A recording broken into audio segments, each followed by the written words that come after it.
Hey guys, how's it going? Okay. Oh my god. Okay, what do you think? I think that's fine. It looks a little less weird. Hi everyone, thanks for tuning into DogMa. Today I am here with Midas's mom. She adopted Midas as a puppy. Now if you know anything about our adoption story, I got Benji when he was 1.5 years, so I have absolutely no idea any experience with puppies. Alright, Erin, first question, just tell us about Midas. What kind of dog is Midas? He's a Havanese, and they're originally from Cuba. They are the dog of Cuba, actually, Taylor. Did you know that? And I didn't look that up for this, I already knew it. And so they were made to be like companion dogs, and my puppy, what would be puppy dad? I don't know what we'd call him. Like a baby daddy, but a puppy daddy. My puppy daddy, we're gonna call him that. That sounds good. My puppy daddy had one growing up and just loved their kind of spirit. They're just really attached to their owners. And they're known as Velcro dogs as well because they are literally attached. So how did you know when you were ready to adopt a puppy? Well, I've been wanting a dog, my own, like my whole life basically. But I'd always been in school and it was just taking forever and I just didn't feel like it was a responsible thing to do. So in graduate school, I started walking dogs for money on like WAG or Rover. This is not sponsored by them, just so you know. But they can if you want to sponsor us. Hit us up. Yeah. But yeah, so I started doing that. I did that for like 2 years and that kind of like staved off my puppy need, and then that just wasn't enough. And I knew that when I started joining all these Facebook groups for different kinds of dogs and puppies and but yeah, I joined all of these, and my puppy daddy and I are both allergic to dogs. Okay. But we love them. I love that you're calling him your puppy daddy. This is amazing. Gonna stick. It's gonna stick. We're gonna do a whole podcast just about puppy daddy. It have nothing to do with dogs, but how do you know when he's the right puppy daddy for your dog? Anyways, so yeah, okay, so I did the dog walking, that just wasn't enough. Then I started joining these groups, like going on adoption sites and just saying I don't even care that I'm allergic. And so I was threatening to bring home a Basset Hound Labrador mix for about 2 weeks, crying at least weekly at that point. You were crying? Dog, yes, physically crying. And then one of those Facebook groups, the hypoallergenic Facebook group, popped up. There was a Havanese litter, and a lot of people don't even know what they are. Honestly, I'm super into dogs, and I've never heard of that breed when you told me about it. Yeah, and so a lot of people don't even know what they are. I didn't until I met my puppy daddy, and yeah, so then I saw this, and I was like, wow, this actually looks legit. I'm gonna try to reach out to them, but I never thought my puppy daddy would go for it. But I like couldn't not tell him because I'd never seen anyone where I live like have an Havanese. So it kind of just worked out where what you were looking for sort of well, I didn't know I was looking for that, but yeah, magically populated. The algorithm knows you better than you know you. Yeah, it was weird. Okay. So we talked about this before, but do you have any main tips of things that you would do differently? Like, so obviously we're not dog trainers, we're not vets, we don't have any of that experience. You're like a real person who adopted a real dog. What were your learning takeaways from that? Yeah, well, so I have to preface this by I grew up with lab mutt mixes. Yes, I'm allergic. Yes, it was horrible. We didn't know why until I moved out and I found out I was allergic to dogs. Anyways, they were not trained. They were horrible. I mean, I loved Lucky, but she was not behaved whatsoever. I did not want to do that again because I thought it was, one, unsafe for the dog to not be trained. Yeah. And just unhealthy. Like, she was super protective, and I think it was because she thought she was alpha. Yeah, okay. And that's a whole other thing we get into, if it matters, if it's a thing, but that's for another episode. Come back. So yeah, what would I do differently? I would say I would definitely socialize him earlier. Now, okay. I'd say vaccinations. I know, Puppy Daddy and I looked into this hard, like real first-time parents would, and we went too hard with it. So every time we live in an apartment, that's the first problem. And so every time we would take him down there, and if he had like one set of vaccinations at the time, if there was another dog out on the little kind of area, and we saw them and we thought they were going to come close, puppy daddy would grab him up immediately. A protective dad dog. Yeah, but like, I'm horrified, you should be horrified, we're all horrified, bad dogs, we hate them. And now my dog hates other dogs and is horrified. So I would so now reading more about it and of course asking the vet, I had a whole list of questions the first time I went to our vet, by the way. It's okay after 2, especially, like per the vet, but even 1, because the biggest thing that they worry about is parvo. If your dog's gonna die when it's really young, it's gonna be from parvo. It's very deadly and contagious. So, 1, where are you taking them? Do you think that most people have their dogs vaccinated at my apartment complex? Probably, and we didn't probably need to be that scared. To a dog park? Probably not. Yeah, and a lot of dog parks, it's like a very common rule that you can't bring a dog in before they're at least 4 months, and some dog parks it's 6 months. So, I always recommend I know when we were living not in the Midwest, they had different vaccination requirements because there are different sort of transmissible infections. Yeah. So check your local guidelines, check your dog park guidelines. I know a lot of people like to bring in, like, you and I know each other, Benji's fully vaccinated, so you socialize with a dog who does well with puppies,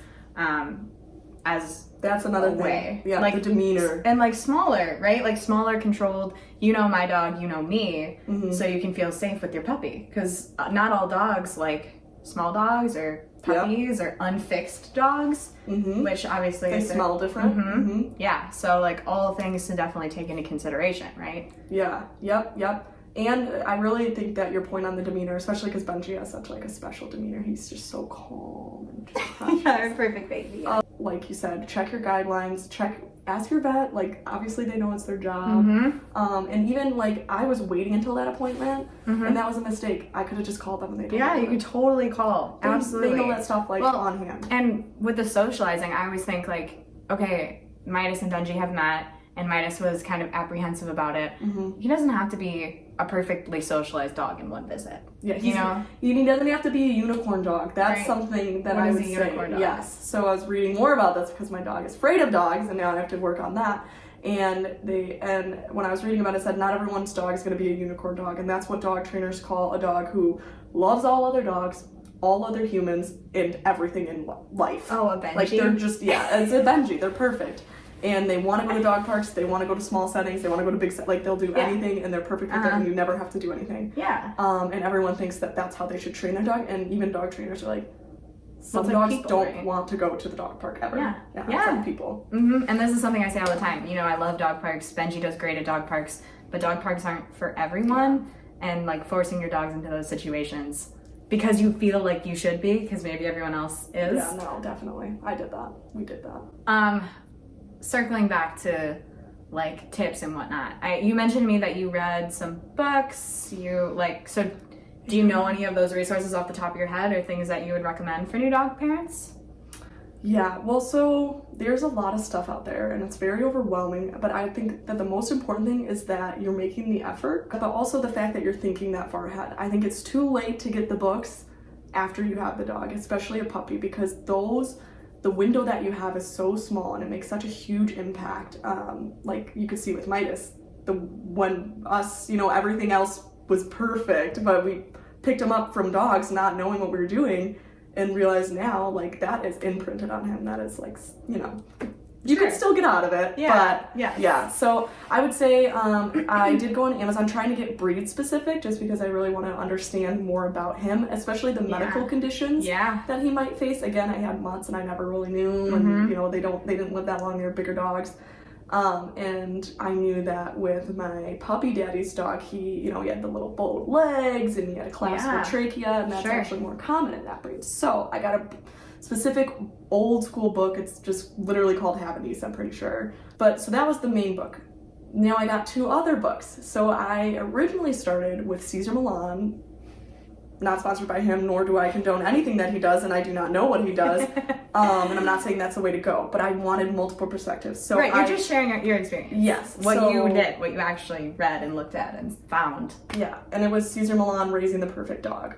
That's what I started with. Then I decided I thought he was more negative.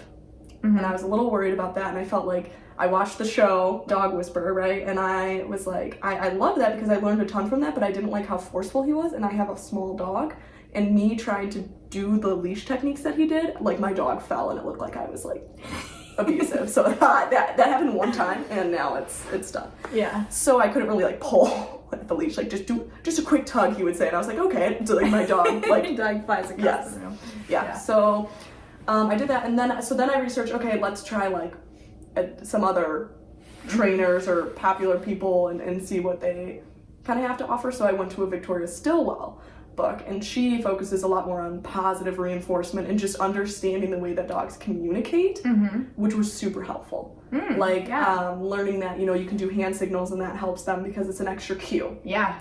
Or that, you know, don't keep saying the word sit. Just say sit and then wait.